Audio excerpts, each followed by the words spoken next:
Offrir ces moments importants.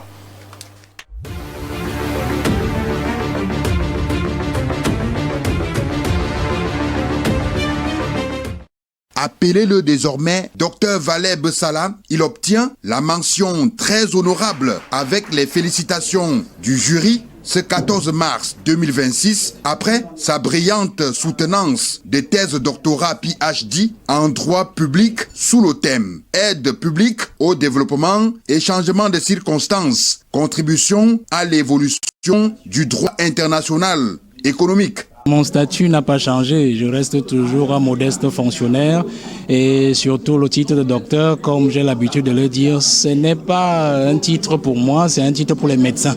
Donc je reste toujours pour tout le monde Valère Bertrand Bessala. Peut-être seulement que je pourrais l'écrire docteur pour dire quand même que c'est un diplôme obtenu, mais il n'est pas le titre pour moi. Humblement, je reste toujours le même.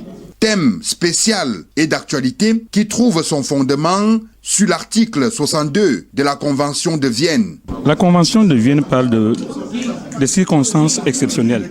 En effet, lorsqu'on signe une convention, il peut arriver donc que certaines circonstances arrivent et ces circonstances peuvent donc annihiler l'effet du traité. Et donc, c'est-à-dire une partie peut décider de ne plus répondre à ses engagements parce qu'il y a une circonstance qui vient modifier un certain nombre de faits. Il peut s'agir d'une crise, il peut s'agir d'une pandémie, donc par exemple, il peut s'agir d'une guerre. Et à partir de ce moment-là, l'État peut donc évoquer cette circonstance-là pour dire que je ne peux plus assumer mon engagement à cause de cette circonstance. Pendant 25 minutes, c'est avec professionnalisme, rigueur et sérieux que le candidat Valère Bessala présente les résultats de ses recherches devant un jury conduit par le professeur Momo Fumtim dans la salle des actes de l'université de Douala. À la suite, la phase des échanges avec le jury dure plus de 2h30 et permet au candidat de déployer toute son intelligence acquise auprès de ses directeurs de thèse, professeur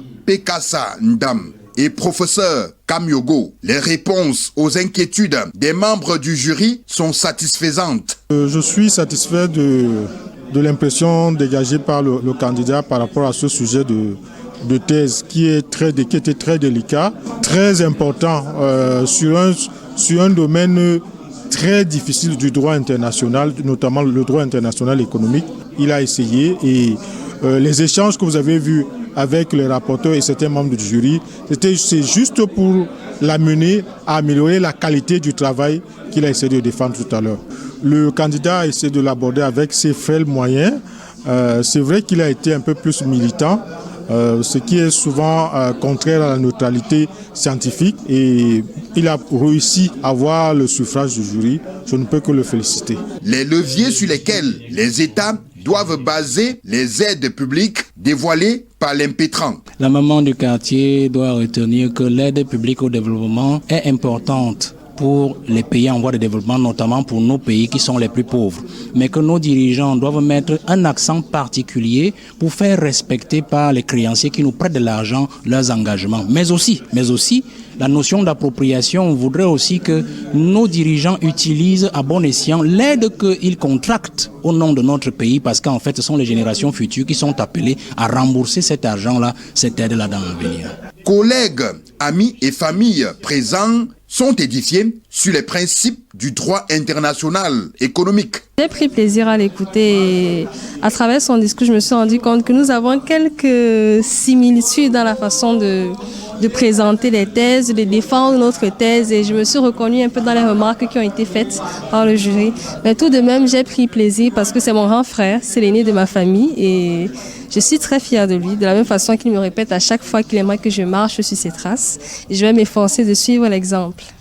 Un travail scientifique qui permet de contribuer fortement à l'évolution du droit international économique. Ouais, c'est une thèse de 548 pages, 8 chapitres, 2 parties, 4 titres. Nous montrons en fait que l'aide publique au développement telle que conçue depuis les années 1960 ne peut plus être considérée aujourd'hui dans cette configuration.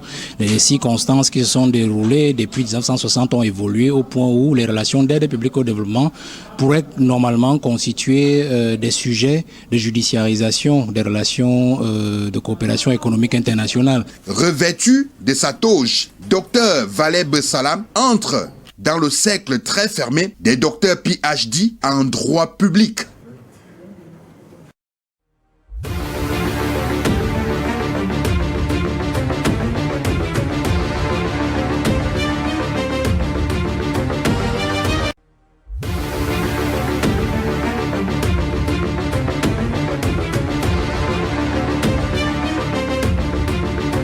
Je regarde les enfants de ma Finalement, commune vous qui allez faire de Lengue Malapa l'homme de la semaine. Oui, faites-le. Mettez-le l'homme de la semaine qui va nous montrer les réactions. Ça là, Valère Bertrand, toutes nos félicitations. Monsieur, lorsqu'on publiait les thématiques retenues ce dimanche, on a reçu beaucoup de tout, notamment la troisième thématique qui interroge les bureaux de l'Assemblée nationale et du Sénat qui vont être